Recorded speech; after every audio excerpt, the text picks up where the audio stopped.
दुनियावी एतबार से थोड़ा आगे और बढ़ जाते हैं। अब उस रिसर्च को जाहिर है, कहा तो यही जाएगा कि ये कौम बहुत थोड़ी लिखी नहीं, और जो नहीं है तो नहीं है ऐसा है, पढ़ी लिखी नहीं है। जबकि कुरान की पहली आयत इक़रा पढ़ने की तरफ सबसे पहले वही अल्लाह की है। आप सल्लल्लाहु अलैहि वसल्लम ने पढ़ने पर बहुत जोर दिया, और आप सल्लल्लाहु अलैहि वसल्लम के जो शागिर्द हैं, जो मैंने एक सवाल अभी आपके सामने छोड़ा है, इनकी इब्तिदा कहाँ से होती है, उसको अगर कोई देखना चाहे कि इनकी शुरुआत कहाँ से होती है, आप सल्लल्लाहु अलैहि वसल्लम के वो जो असहाब थे, बिलखुसूस साहब सुफ़ा, वहां जब आप देखेंगे तो इनकी शुरुआत समझ में आ जाएगी कि इनकी शुरुआत कहां से होती है।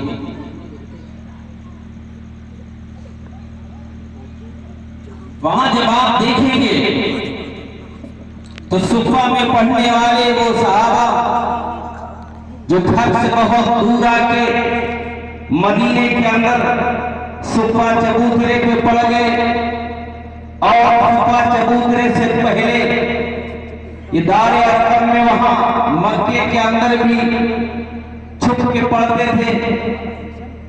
इस हाल के जो उनके मामूलात थे रोज शब रोज के, उसकी तरफ आप जब देखेंगे, आपने बारहा ये बातें सुनी होंगी कि हजरत अबू हुरैरा रज़ियल्लाहु ताला अन्हु एक तालिब इल्म है, सुफ़ा के तालिब इल्म है।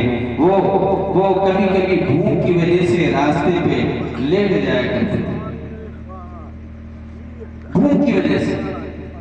और बड़े साहबा आए थे, वो सिद्दीक रज़ियल्लाहु ताला अन्हु, उधर होता तो मिर्गी का दौरा जो आता है ना, मिर्गी का दौरा अगर किसी को आ जाए तो वो कहाँ गिर जाएगा कुछ पता नहीं, ये सोच के वो बाहर निकल जाते, फलांग जाते।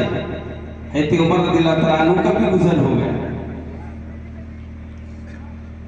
आप जब गौर करेंगे, आप जब इस तालिब इल्म की तरफ देखेंगे कि ये तालिब इल्म भूख की वजह से यहां पड़ा है, कहां कैसे, यही शुरुआत होती है इल्म की। जो इब्तिदा है, जो शुरुआत है, वो तलब से शुरू होती है। हज़रत अबू हुरैरा रज़ियल्लाहु ताला अन्हु के अंदर वो तलब पैदा हुई, तन्हा ही नहीं आए, अपने वालिद मुहतरम के साथ आए हैं अल्लाह के रसूल की बारगाह में आप सल्लल्लाहु अलैहि वसल्लम का इल्म नबी हासिल करने, कुरान का इल्म हासिल करने। ये है इल्म की शुरुआत, इल्म की इब्तिदा यहां से। अब जब तलब पैदा हो गई इंसान के अंदर, एक जज्बा, एक उमंग, हमें इल्म हासिल करना है, अब ये पहला कदम उसने बढ़ाया है। पहला कदम बढ़ाने के बाद अब वो तालीम शुरू करता है। बाकायदा आगाज मदरसों में होता है इस तरह। आज हमारी कौम के अंदर, आज हमारे अंदर मुकर्रिरीन भी आते, अपनी कीमती बातें बता के चले जाते हैं। आज हम इतना बेहिस हो गए हैं, इतना ज्यादा बेहिस हो गए हैं कि लोग हमें कह रहे हैं ये तो सोने वाली कौम है, इन्हें कभी तालीम पे कोई मेहनत नहीं की है। लेकिन बताओ सही, क्या यही सच है? क्या हमारे बुजुर्गों ने, क्या हमारे पिछले लोगों ने कोई कुरान पे मेहनत नहीं की, या साइंसी इजादात पे कोई मेहनत नहीं की? हमें कोई बताने वाला नहीं है। सारा का सारा एक क्रेडिट यूरोप को चला गया और हम खामोश तमाशाई बने देखते रहे। है ऐसा? बिल्कुल इसी तरीके से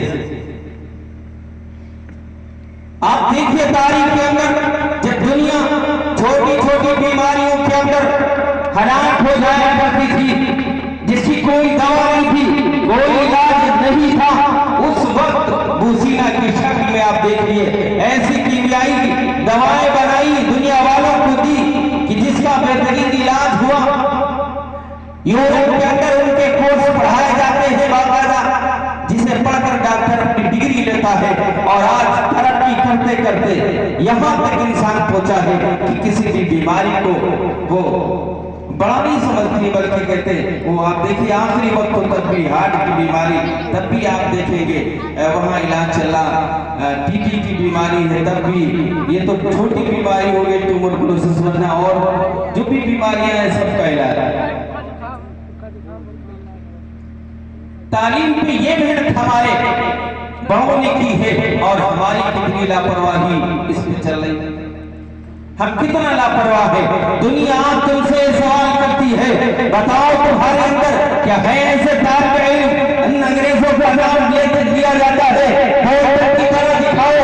इस तरीके से मेहनत की कई महीनों तक वो घर वापस नहीं जाता है। हमारे अंदर हर बच्चा कहने वाला हो, एक नहीं दो नहीं 1000 मैं तालिब इल्म ऐसे दिखाऊंगा, 1 साल नहीं 2 साल नहीं कई सालों तक इल्म हासिल करने के लिए अपने घरों को छोड़ा है। एक नहीं तुम 2 नहीं 1000 तालिब इल्म को तुम्हें दिखाएंगे, ऐसे तालिब इल्म जो भूखे रहे, ऐसे तालिब इल्म जो प्यासे रहे, ऐसे तालिब इल्म आप देखिए बक़ीउद्दीन रहमतुल्लाह की तरफ फ्रांस के रहने वाला, अंदलुस के रहने वाला ये शख्स है, नौजवानी का आलम है, बिल्कुल उमंग, बिल्कुल नई नई उमंग है, इल्म की तलब पैदा हुई, दिल के अंदर शौक पैदा हुआ। ये तालिब इल्म वहां दूर फ्रांस के अंदर रहने वाला है, बगदाद जो यहाँ करीब में, यहाँ रशिया के करीब है, यहाँ आने के लिए समंदरी रास्ते हैं, महासागर बहते हैं, वहां कैसे पहुंचा जाए ये तदबीरें बंदा तलाश करता है, कैसे पहुंचा जाए समंदर के किनारे पहुंचकर ये रास्ते तलाश करता है, कैसे अंदलुस से बगदाद पहुंचा जाए। सुना है वहां इनका दर्ज देने वाले इमाम अहमद इब्न हंबल रहमतुल्लाह का दर्ज चलता है, उस वक्त चलता था। बहरहाल ये तालिब इल्म अपने आप को तैयार करता है, रोज समंदर के किनारे लाकर वहां बैठ के देखता है कैसे मैं समंदर को पार करके वहां बगदाद जाऊं और वहां इल्म हासिल करूं। यहाँ तक कि कई दिनों के बाद ये तदबीर काम आई, यहाँ से एक कश्ती रवाना हो गई है, उस कश्ती वाले से खुशामद की इस तालिब इल्म ने कि हमें यहाँ से वहां पहुंचा दो, जो भी उजरत होगी आपको देंगे। उसने कहा भाई आपने घर से इजाजत ली है, यहाँ तो कई महीनों का सफर है, 1-2 दिन का सफर नहीं है, आप कैसे आके यूं खुशामद कर रहे हैं? आप कोई सर्टिफिकेट बनवा के लाए हैं? उस वक्त भी जो इलाके का जिम्मेदार होता था उसकी तस्दीकें चलती थी। जैसे आज मुल्क के एतबार से हमारा पासपोर्ट बनता है, नेशनलिटी हासिल होती है, उस बुनियाद पर हमें हमारा इंट्रोडक्शन हासिल होता है और हम वहाँ गैर मुल्कों का बआसानी सफर करते हैं। बहरहाल उसने पूछा, इन्होंने उस जाहिर किया कि नहीं कुछ नहीं, लेकिन मुझे जाना है। बहरहाल उसने बिठाया और समंदर में लेकर चले, 1 दिन नहीं 2 दिन नहीं, ये हफ्तों गुजर गए, मंजिल अभी नहीं आई है, महीनों गुजर गए, मंजिल नहीं आई है, खाने का कुछ पता नहीं है, जो भी रूखा सूखा मिलता खा लेते। ये इस तरीके से सफर तय किया, यहाँ तक कि और इसमें मजीद ये आया है कश्ती रास्ते से भटक भी गई। बागवानी कश्तियां हुआ करती थी, हवाओं के रुख पर मंजिलें तय करती थी, अगर हवा का रुख थोड़ा सा बदल गया, कश्ती का जो रुख बदल जाता था, मंजिलें खो जाती थी। कई महीनों के बाद ये पहुंचे बगदाद। वहां बगदाद पहुंचने के बाद क्या हुआ, बगदाद पहुंचने के बाद जब थक गए आराम के लिए साया तलाश किया, वहां आराम करने लगे। आराम करने के बाद जब उठा, पूछा फिर मैं बगदाद की तरफ चलूं, किसी से पूछा बगदाद का रास्ता बताओ, लोगों ने बताया ये सीधे गया बगदाद, ये सीधे गया है। रास्ते में चलते जाते एक मुसाफिर मिला, दूसरा मुसाफिर मिला, एक मुसाफिर से मुलाकात हुई, आपके हाल को देखकर उसे तरस आया। उसने कहा कि भाई क्यों आप जरा परेशान नजर आते हैं, आखिर कहाँ के हैं आप, यहाँ के तो बाशिंदे नहीं लग रहे। तो कहा मैं अंदलुस का रहने वाला हूँ, जिसका इस वक्त नाम फ्रांस है, मैं वहां का रहने वाला हूँ। मैंने सुना है इमाम अहमद इब्न हंबल बगदाद की जामा मस्जिद में दर्स देते हैं, मैं वो दर्स सुनने के लिए आया हूँ। तो आपने कहा मैं वो दर्स सुनने के लिए आया हूँ। उसने कहा कि अफसोस है आप ऐसे वक्त पे आए हो जब उनका दर्स बादशाह वक्त ने बंद कर दिया, अब उनका दर्स नहीं हो रहा, दर्स बंद हो गया। अफसोस के साथ वो कहने लगा, मुझे ए नए मुसाफिर तुझ पर रहम आता है कि तूने इतनी मेहनत के मशक्कत के साथ ये सफर तय किया ये दर्द सुनने के लिए, लेकिन जिनका दर्द सुनने के लिए तुम आए हो उनका दर्द बंद कर दिया।